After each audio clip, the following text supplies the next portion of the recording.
So here is the grid lineup. Race 1 for the NZ V8 Utes from Hamilton. It's a marble draw for race 1. Chris Pither and Jeff Kernahan from the front row. Mike Lightfoot and Kane Lobb, the championship leader, from row number 2. Simon Byrne, third in the championship points, lines up from row 3 alongside Peter K.L. Go back to Scott McKelvey, who's fourth in the points, and he lines up alongside Dirty Dave Kernahan. A row 5 start for SOS, Jeff Spencer. He's alongside Graham Senior Byrne, Peter Robb, and Australian Brett Holdsworth debuting this weekend from row number 6. Go back to a row 7 start for James Huggy-Urquhart, Dave Stewart, and Mark Joblin also on debut. So a fantastic lineup, the final round of the NZ V8 Ute Championship here at the ITM 400 in Hamilton. Last year it was the Trans-Tasman battle. This year is the domestic New Zealand Championship battle. Chris Pither was the top qualifier, so he's already eked back some points between himself and Kane Lobb. And Mark Pedersen, he's gone out and pulled the #1 marble for the first race, which means he will start from the back for race number 2. But hey, that's a good start for the weekend. The championship gap now between Lobb and Pither is just 56 points going into race number 1, with 75 points on offer for a race win and a maximum of 300 points for the weekend in qualifying in 3 races. Exactly right. Chris Pither has got all the work to do in terms of the championship hunt, but he is in the best position because he's starting on grid 1. Of course, Kane Lobb there is grid 4, so we're on board with Simon Byrne. He actually qualified second, but he has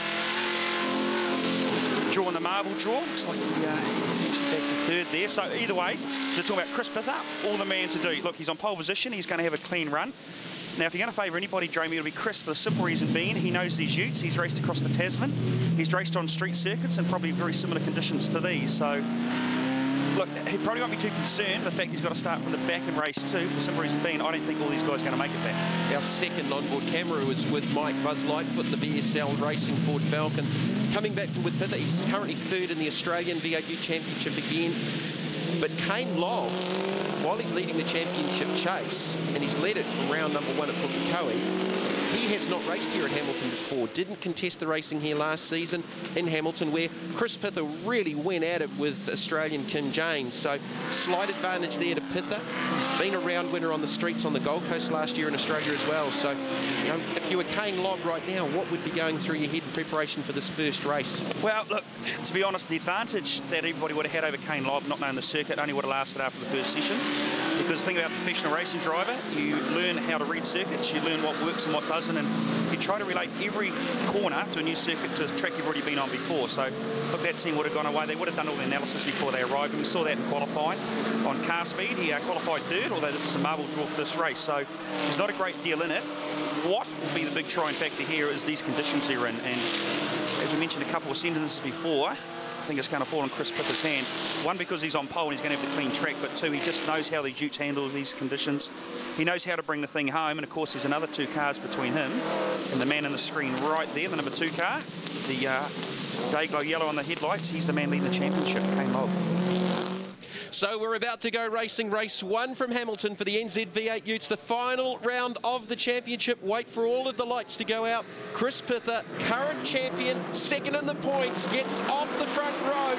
And I think predictably, Mark, we would have picked that he would have got the start. But Kane Lobb, a fantastic start from the second row, goes to the outside of Jeff Kernahan. It's not ideal because the guy on the inside there is going to push the car right out. Kane Lobb has survived. The championship hunt is on. 2 championship contenders now, first and second. Mike Lobb. Oh no! Spoke too early. Commentator's curse. That was Pither and Lobb. Wow, look at that. They both survived, but how much damage we're going to find out when they hit the brakes now. Chris Pither, he's struggling. This is on board with Simon Byrne. Mike Lightfoot looks like he's got the race lead. What happened there between Lobb and Chris Pither? That was bizarre. Either way, Pither's out. There's Pither, that's Kane Lobb. So Lobb, but Pither is struggling. He is limping back as well. Now, both of these guys had such a strange incident. Maybe Pither lost it on the way out of the corner. Lobb got a bit of a run, he come across the defender and they went, but either way, it's just turned this race upside down. Mike Lightfoot leads, the championship leader, unable to turn the car. I think it's done some steering damage. He's gone off on the runoff off the exit of turn 2. So Pither, there he is there, continuing on in the Gallagher Ford. Let's see if we can pick up how much damage that car's done. James Huggy-Urquhart, no, it's Peter Ward in the 3rd position. He's dragging a rear bumper, chasing down Ripple's Jeff Kernahan. Now, they might might actually bring him in for a... oh, you do not want to be on those curbs at that point. Magnificent car control. That was Jeff Kernahan up over the curbs. On board with Simon Byrne here on lap 1. Well, the drama has already started for the NZV8 Utes. Now, look at that. One goes wide, the other one follows. It's just a natural instinct here. Chaos sideways in the wall demolition. Now, of course, that McDonald's car, that is actually in the bid for the championship. He's currently third place, some points out of the lead, but 39 points out of the championship lead for Simon Byrne. Yeah, he did gain some points out of the final race in Taupo after a clash with Scott McKelvey. He did, mate, but if he comes through and has a good showing in this one, Kane Lobb, we know, is parked somewhere. Chris Pither is limping. Now, if he has a good run here, all of a sudden this championship is going to be a three-way battle. Now, Pither's still circulating. Probably took him a couple of corners here, Jamie. You'd think, right, what damage have I done to this? Not a great deal. Let's forge ahead. He's up to 4th. Well, this championship's got completely turned on its head as Simon Byrne's trying to get down the inside of Chaos. Gone wide now. Where's Pither? Look for the Pither car down the inside. Perhaps too far back at this stage. So here's the Peak Antifreeze replay. This is off the start. Pither got a fantastic start to the outside right-hand side of your screen with the yellow headlights. That's Kane Lobb. Yeah, we're just boasting, weren't we, about, look, everybody got through a bit of rubbing. That's okay, that's racing. Lightfoot down the inside with Byrne right in his rear door. Now, this is where it happens. Oh, Pither got sideways. No, was there actually, I think Lobb might have got into it. And they've both made contact with the concrete on the right side. This is on board with Byrne. Perfect shot, this one.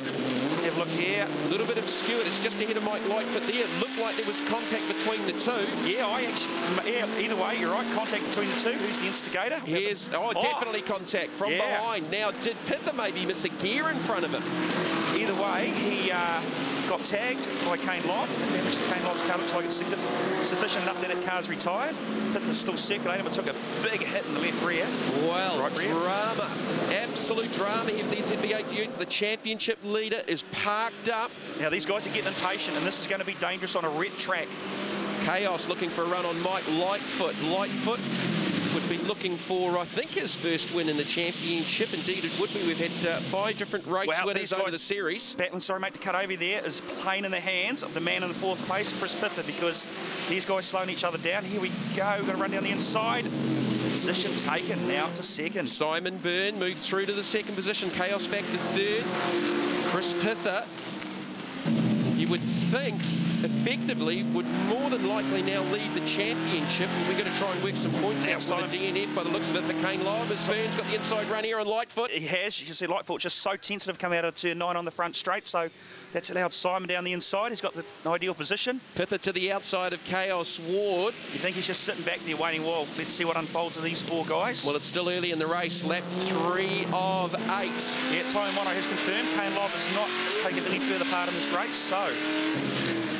Fastest lap, Chris Pither's just set a 1:55.82, so he is the fastest driver on track. Byrne with a 56.9, Lightfoot with a 58, so Pither's certainly got race speed, but he's just maybe playing the conservative game here, mindful about the championship with the demise of Kane Lobb. But it's going to be interesting to see if anything comes out of that clash post-race. Well, put it like this, if if Chris Pither, the man in the very back there, finishes in 4th, he'll only be 2 points off the championship lead from Kane Lobb. So if he finishes any further ahead, he takes the lead in the championship. I thought it was close. So that's how close it's going to be. 75 points for a race win. The gap was 56 going into the race. With Byrne 139 out of the lead, he's going to make a huge gain here as well. Now, the thing about Chris Pither, touched on at the beginning of the show, Jamie, he needs to make as many places up as he can because they'll get that Kane Lobb's car repaired before the next race. That car and screen will be starting from the very back of the field, the Gallagher car, because of the marble draw. So he needs to make hay while the sun's shining, so to speak, although you wouldn't think so given the conditions. Yeah, well, Kane Lobb will be starting sort of back there with him. He started from the 2nd row as Pither's down the inside of Lightfoot for the 3rd position, so that's another gain. And the championship lead. Yeah, he's just taking so much speed in that sometimes you think he's gone wide. Now Pither down the inside. Let's hope these guys are working together. He's going to turn this. This is going through 6, 7 and 8. And so this rain is getting heavier too again. Not for the first time today. Chaos sideways out of turn 9. That should maybe allow Pither to get a run. It may not be close enough, but you can translate it down the other end. No, Chris has got a run on him here. Now, can he haul it up? Take 2nd place. The answer will be out around 4 seconds. Under brakes down into turn number 1. Chris Pither. Ward, he turned down in on him. Clash there between the two. Ford versus Holden. Pither's got the other side of the car damaged now. Now this battle is not over. There's one more corner to go yet before Chris can get a bit of a breather, and that's come into turn 2. What is Ford going to do? Mike Lightfoot still back there in the 4th position. Jeff Kernahan 5th. Scott McKelvey in 6th. Oh, wow. Peter Ward into the concrete at the halfway mark of this first NZ V8 race. Simon Burton leads from new championship leader Chris Pither.